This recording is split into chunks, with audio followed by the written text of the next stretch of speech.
He's listed as one of the world's most influential scientific minds of our time. And in 2023, he received the Lifetime Achievement Award from the Schizophrenia International Research Society for his contribution to schizophrenia and psychosis research. I'm talking about psychiatrist and professor Jim Van Os. My name is Aurelia, and I used to struggle with recurring psychosis, and I fully recovered and medication-free. In a world where labels such as schizophrenia, schizoaffective disorder, bipolar disorder, and more are often labeled as purely chronic or lifelong conditions, this interview will show you a more hopeful, nuanced, and realistic view on this topic. Before we get started, hit the subscribe button. This will help my channel reach more people that can help in the recovery journey from psychosis. Thank you so much, Jim, for meeting me here today. Welcome. My name is Aurelia. I used to struggle with recurring psychosis for a span of 7 years. I also recovered from that, and that's why this subject is very personal to me. And so has your work and the platform Psychosis.net. It has been a very important resource, especially in my early recovery, because it was the first piece of information that gave me a lot of more hope around this subject, and that it's not actually about brain damage, and that recovery is possible for subject of psychosis, and as well as the diagnostics such as schizophrenia, schizoaffective disorder, bipolar disorder. Before we dive into that, I'm very curious about you, if there has been any turning point in your career where this vision of yours started to grow. I think there were many important turning points for me. By the way, thank you very much for inviting me, and thank you very much for doing this as well, because you can say, well, this was some time ago, I'm recovered, I move on with my life, but you can also decide to sort of spread the message and help others who are struggling with this. So I think this is very important, very glad you do this. And so thinking about myself, I think there are several turning points. There was one turning point early in my career when I was confronted with, psychosis susceptibility in my family, and my niece and my son. Although my son was much later, but it was first with my niece, and I was sort of within the family looking at myself as a working, practicing psychiatrist, and my niece struggling with the mental health system, and 9 diagnostic formulations that were fired, at her. Wow. At different stages of her career, and she was a model patient, so she took her medication, she did everything, but I thought the system was really rude in a way, and not very sensitive in a way to her lived experience, because there was also a lot of lived experience of trauma in the family, and her mother particularly, who was my father's sister, and she'd been in concentration camps, and there were a lot of issues surrounding that, and the way she grew up with her father, there were issues with that. So that gave room for doubt and pause. And it also made me think of my own, formation, my own history, in that, like my son, at the same age of my son, I had sort of an encounter with psychosis susceptibility. I've written about this recently in a literary journal, and that is very late coming out. I've never talked about this, because in psychiatry, if you talk about your own madness, this is not, people look at you in different ways, but these days you can do that. So I described my own travel, my journey through sort of bipolar madness, if you like, when I was working in France. And then when my son later, when he was exactly the same age as me, he developed also the same kind of episode. Okay. So all this made me think very much about a different perspective. And interestingly, when I worked in Maastricht, there was this peer support worker who said, well, I'm going to train you in how to think about recovery, because you've been influenced too much by psychiatry and biology, and we have to sort of open you to a new perspective. And his name was Jan Verhaag. He has passed away, unfortunately, but he trained me, and we set up meetings between professionals and peer support workers, lived experience experts, and we had weekly debates about what we were thinking, what we were doing. And he was a philosopher as well, so he was very good at sort of opening up people's eyes towards other perspectives. Oh, wow. And he really did a good job there, I think. And he really brought something. I very much liked that. A very fruitful debate, and saying, well, knowledge of lived experience is also knowledge, and the explicit knowledge, scientific knowledge of psychiatry and psychology is there, but it's also relative because we really don't know. And you also have knowledge, implicit knowledge of people who've been there and lived it. And that's serious knowledge that you should also take into account. So yes, you have to work together, and he called that epistemic pluralism. Okay. So that's epistemic. I mean, it's a very difficult word, but it's basically saying you can look at the same thing from different perspectives, and they're both valid. Okay. So that's my position now, that we should have more epistemic pluralism and take knowledge from lived experience, like your knowledge, take that as seriously as my knowledge from practicing psychiatry. That also gives you sort of a knowledge, practical knowledge. Yeah. But it's not lived experience. Well, I think that's really beautiful. And I think, I'm a firm believer as well that these disciplines really amplify each other. I've learned a lot in psychiatry, and I also learned a lot from, as you might say, random people who've struggled with the subject and found their way out on the other side. When you say you met random people and you developed important insights, so in the recovery literature, they speak of turning points. So that recovery is like a very undetermined pathway, which you can't predict, but it's characterized by turning points, and often that's meeting people and gaining a special insight or special knowledge or something that's very helpful for you to develop a further perspective and go on with your journey of recovery. Was that for you like that? Yeah, it was exactly like that. Yeah, and even though for me psychosis isn't a big subject anymore, I feel like recovery, is kind of an ongoing process that maybe isn't even called recovery anymore, but just life. These turning points are exactly, they really have been turning points and have been very important and very valuable as well. Yeah, so that's what I find so fascinating, that people literally describe this very complicated journey and the turning points, and that it is really like a learning process. That's like recovery and recovery colleges are really about a learning process, that you learn with your peers who have been there, and that you use the knowledge of peers to enrich your own recovery process. And that it's not like linear science, but it's through meetings, and you develop insights at very random moments, but with important meetings, and that's the way it goes. And perhaps that's the interesting thing. Perhaps what we do, or what we think we do in psychiatry and psychology, maybe it's the same. Maybe we are just random people that sometimes can give a little push in the right direction in a complex system, not through our linear knowledge like evidence-based psychiatry or evidence-based psychology, but just by the human contact we also have with people. And that sometimes maybe we help people gain a little insight, a little random insight, a push in the right direction. So maybe what we're doing is the same, only we call it evidence-based psychiatry.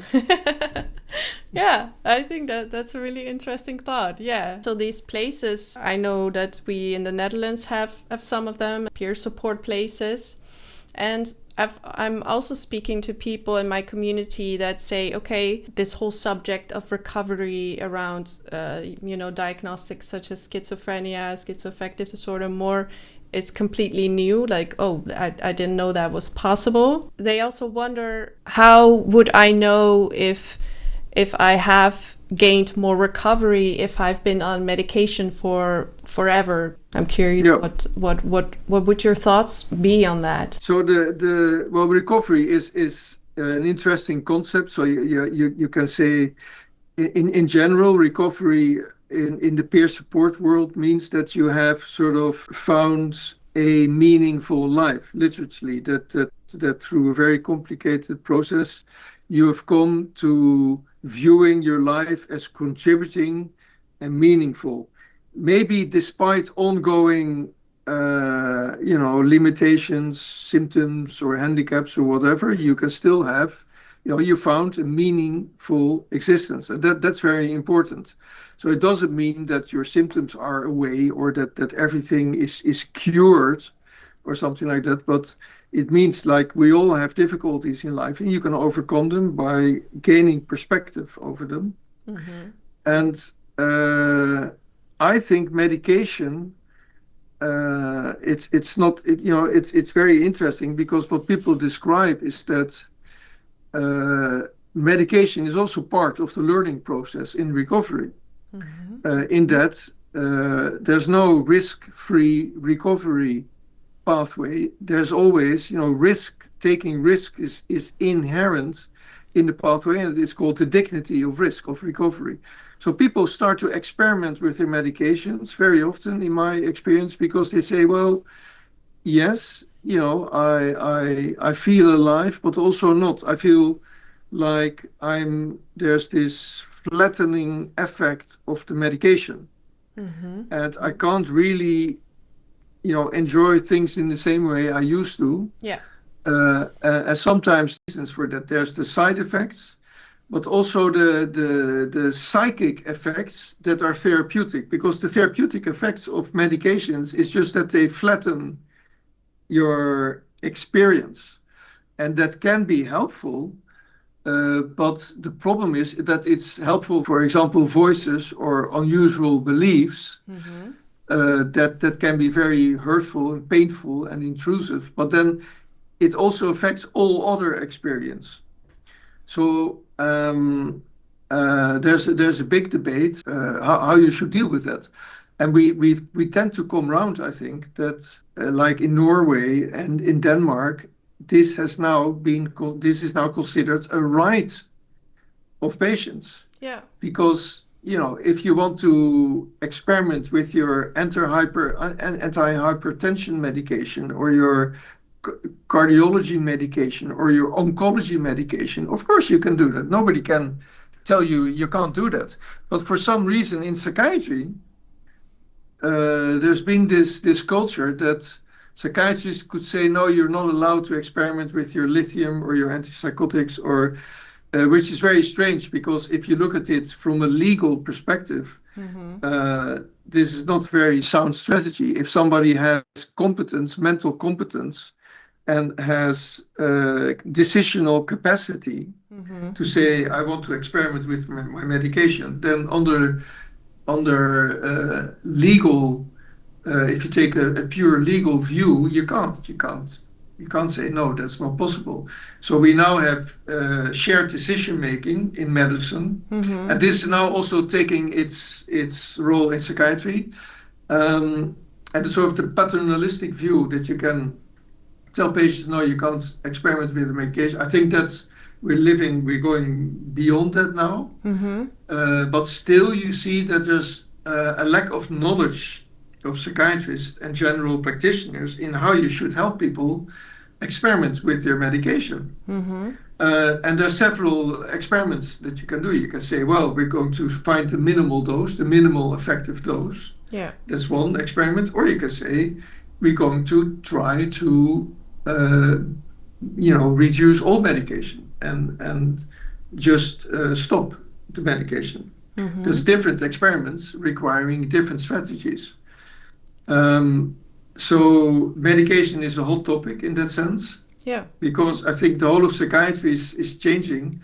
We used to think you need to take it the rest of your life because it has an important preventive effect. Mm-hmm. But now we see that the research underlying those conclusions is not rock solid.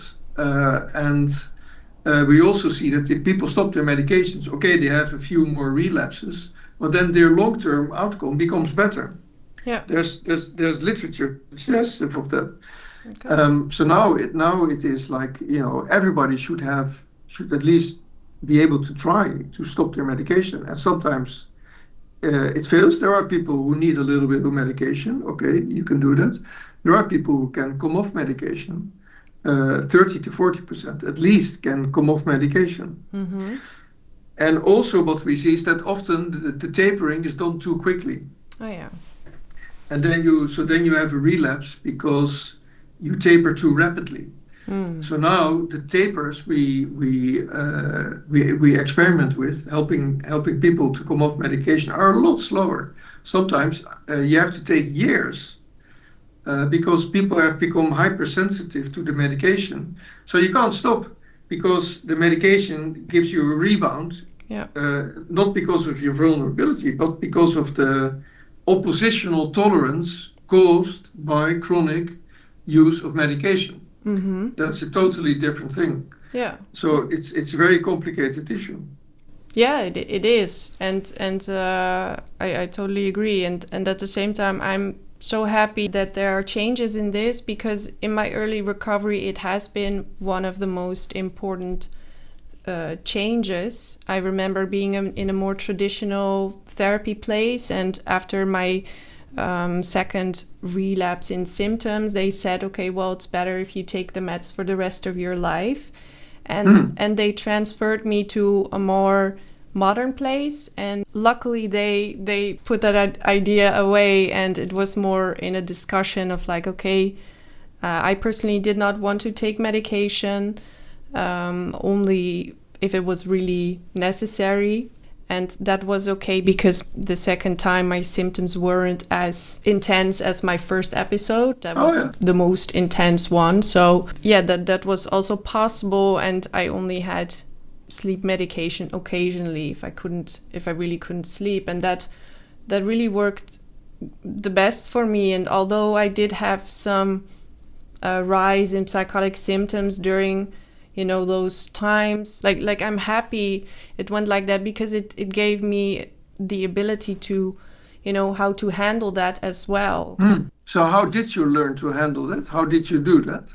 What sort of strategies or? Yeah, I've done different kinds of therapy modalities, such as EMDR, schema therapy. I've done some of them, and they all gave me insights, in different things, as we spoke of before, like these turning points of recovery. And slowly and gradually gave me more things to be able to handle these moments or symptoms. Nervous system work, body-oriented somatic work has been very important as well. I found more people that have also struggled with their own things, like from lived experience, and I gained insights from that. So it basically became like a puzzle that started to complete more. And how long was your total exposure to antipsychotics? How many months or years were you on them? Antipsychotics was pretty short, actually. It was around 3 to 6 months. And my recovery period was around 6 or 7 years. Oh, interesting. So you had a relatively short period of antipsychotic exposure. And then there was a longer time where you thought or developed strategies of integrating your experiences and finding ways to work and live with them. Yeah, exactly. And again, the normalization around the topic has been so helpful, because there were times that I would call my practitioners, and I was more or less in a chaos of like, oh no, this is going bad again, and they would really normalize a lot of things, like, oh yeah, sometimes I feel chaotic as well, and that would really take off the extra layer of panic that I guess traditional therapy maybe unintentionally applies to certain states. So very interesting. So then, because experiencing things like chaos or anxiety or psychosis is one thing, but then also how you react to that is another very important thing. And many, an important part of recovery, I think, is not just what you experience, but also how you then deal with that. And so if, for example, if you hear a voice and you say, well, this is a voice I hear, but it wants something of me. I will listen to it. I will. That is completely different than being completely spooked and say, "Oh my God, this is madness, and I'm off the rails, and I need medication again." So the normalization strategy in your case was a very good component, I think, of the recovery process. Yeah, it really was. Yeah, definitely. This is also what I really want to continue forward with my community. I also wanted to circle back to what you said about the risk taking. So are there any risk if you, for instance, take medication for the rest of your life? Yeah, so there's a balance of risk, really, because taking medication the rest of your life is, of course, not without risk. And particularly antipsychotics, and particularly sometimes the high doses of antipsychotics and the combination with other medications and the risk of polypharmacy with multiple episodes accumulating, there are huge risks, of course, to the cardiovascular system, to the metabolic system, to the central nervous system. Mm-hmm. And these risks have been underappreciated, I think, because, of course, the medical focus is always on stability. You don't want to change anything. Mm-hmm. So therefore, you don't want to necessarily always see the risks associated with your medical strategy. Mm-hmm. But in fact, the risks can become very high. And one of the reasons people with diagnoses like schizophrenia who are on medications for a long time, their lifespan is reduced by 10 to 20 years for an important part because of the medications and the somatic risks they bring. Yeah. Okay. And sometimes I have people in my comments saying as well, like when I express that I recovered, I hear them say, well, you've probably been misdiagnosed then, and what you had is something else. Yeah. No, but that's a closed circuit reasoning. So, this has always been the classical case. So, psychiatrists want to say schizophrenia is something you can't recover from. Therefore, if you have recovered, it is not schizophrenia. That is the circular reasoning. But that's, of course, a tautology. It's an error in thinking, mm-hmm. Because we know, like diabetes and cancer are the same. There's an enormous spectrum of expression of these things, from very mild, self-limiting, to very severe, requiring long-term care. And it's the same with every mental phenomenon. Every mental phenomenon we know under the sun is a spectrum, ranging from variation that we all have. I mean, we all wrestle with emotions and affective meaning making in daily life. We all have that. We're all psychotic. Mm-hmm. And that's why we all have thousands of genetic risk variants for every mental disorder. Mm-hmm. We are all equipped for every mental disorder. This is not because they are disordered, because we are equipped to respond with emotion and meaning to the outside world. And of course, this can get out of hand. We all know that. We have all had episodes of anxiety, of depression, and also psychosis. Mm-hmm. It can be very mild. It can be more chronic and intense, of course. But it's all the same spectrum, and that is also what science overwhelmingly shows. Mm-hmm. There's no discrete separation between what psychiatrists want to see as schizophrenia and what psychiatrists want to call brief psychotic episodes. Mm-hmm. They're all part of the same spectrum. There's no discrete separation points. The evidence overwhelmingly shows it's a spectrum. Yeah. So not as the traditional norm still is something brain related, like chemical imbalance, No, those were the hypotheses. I mean, we examined that for 50 years. We tried to look in the brain where these diseases were, these disorders were. And we've tried to, with scanning, with immunology, with EEG, with looking at the gut-brain axis. We've tried everything, and we haven't come up with a single biomarker for any psychiatric diagnosis. And that is not disappointing. That is a positive finding. The positive finding is that there are no findings. And the only real finding, I mean, there's weak biological correlates, but they're not diagnostic. The only thing that is really, really important finding is from genetics, and that's the finding that every human being has thousands of genetic risk variants for the whole spectrum of mental dysregulation. Yeah. So it's in us. Yeah. And I'm curious, why is that a positive thing? So it's two positive things. So not having findings in science is always considered, the lack of positive findings is often interpreted as disappointing, but it means that there are conclusive evidence of absence of findings is also very important for science.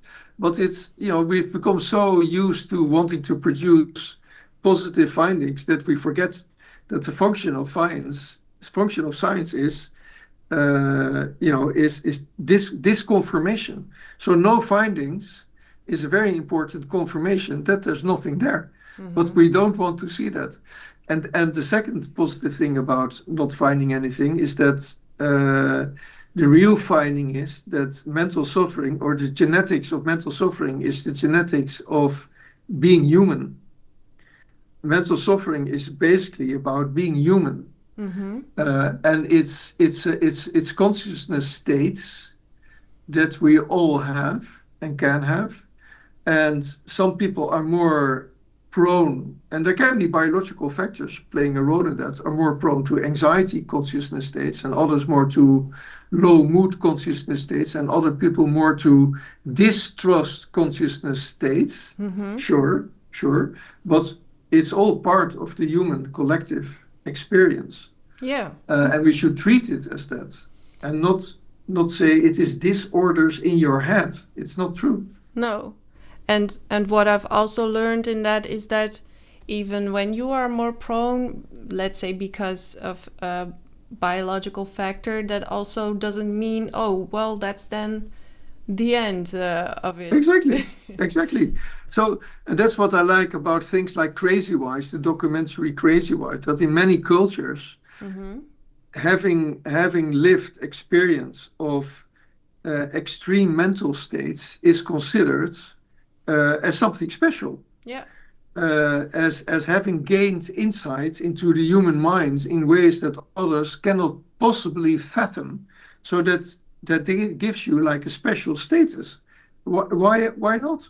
Yeah, exactly. Crazy Wise was the first documentary that gave me some insight in how different it can be looked at. Yeah, and of course we don't want to romanticize suffering, and we don't want to say, suffering is beautiful and suffering is fantastic. No, it's not. It's terrible. Mental suffering can be terrible, of course. And there are real needs that we should cater to in people in acute states of mental suffering. But still, if you look at it as a human experience, it's within the range and the spectrum of human experience that we should learn from and appreciate, and not just say it is disorders in the head and you're not counting anymore. I totally agree. And what I also really like about that is that it also doesn't have to stay like that forever. Like, things can change, things can fluctuate. Yeah, what I learned is that there's a lot more you could do in that, taking care of your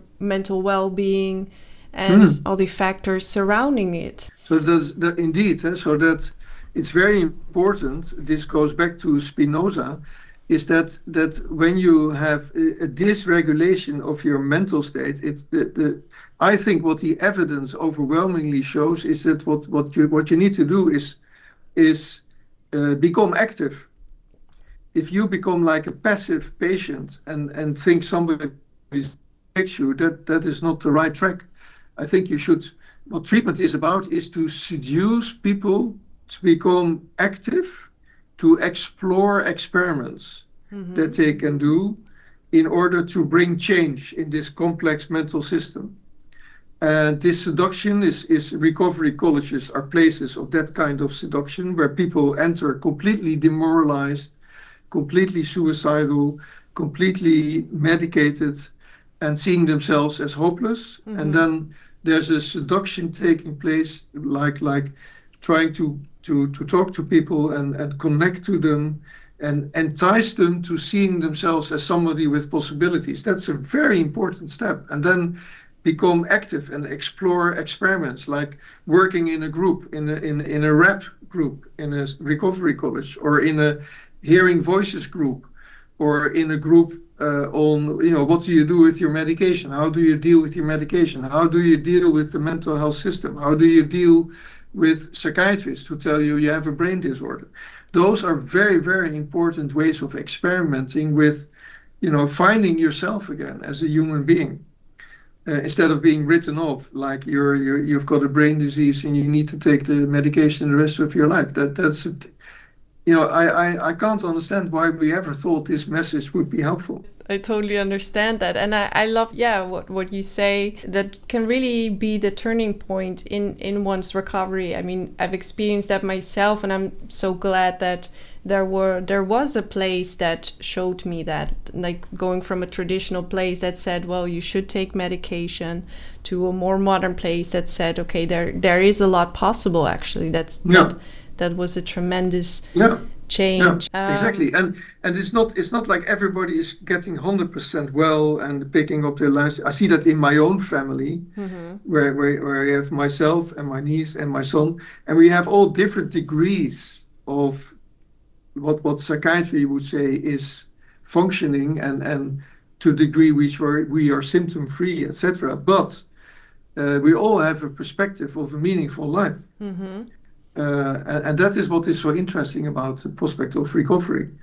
It is much broader than medical cure or not. Yeah, exactly. It's about meaningful recovery as well. That also takes off a lot of pressure in a recovery journey. I think it's a good idea to close this conversation and interview. What would you say to a person who's watching this and is in the midst of hopelessness in recovery, of like, I feel like this will stay forever? What would you say to them? So I think if you're there, I think the most important contribution to recovery is finding a place like a recovery college where you can meet people with lived experience who actually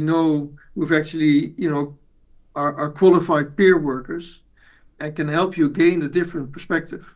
And this is so tragic because, for example, in a small country like the Netherlands, there's huge regional differences in the way people have access to this kind of peer support work. And I don't say quit all your medication and stop seeing your psychiatrist. I don't think that should be done. But what is important is that people have access to recovery-oriented services and also social work to help them with, education, jobs, etc., and societal holding, and loneliness. All these factors are very important and bear very heavily on how people can find themselves again. So that's why these recovery colleges are so important. But not everybody knows they exist even. Not all GPs know it, not all psychiatrists know it. It's getting, it's getting better, certainly in the Netherlands, but I think in many European countries, or indeed world countries, there's no recovery colleges to speak of. No, I also think so. I also know people in my community, for example, in Poland, and that's still the taboo of like even speaking about wanting to reduce medication. That's still very much of a taboo. Let alone find these recovery-oriented peer support places. But luckily online there can be found a lot, like my channel and Psychosis Net. No more places that are also advocating for a broader perspective on recovery, so that's beautiful. But we can definitely use more of it. I agree. So that's a lot of politics that needs to be done still, I think. But yeah, it's getting better, definitely. Yeah, I agree. And I really hope and think this interview will definitely contribute to it. So yeah, very nice. Thank you for taking the time. It was lovely. Thank you for taking the time as well for your work and the work that you have done and the work you and more people are doing. Okay. Thanks very much. Ciao. Thank you so much for watching this interview. We really hope that it was helpful and, more importantly, showed you a realistic, hopeful, and nuanced view on recovery, psychosis, and the labels such as schizophrenia, schizoaffective disorder, and more. If you need more guidance from me, check out my profile and my recovery guide, Psychosis Recovery 101, on Amazon. If you want more from psychiatrist Jim Van Oss, check out psychosisnet.com. Thanks again.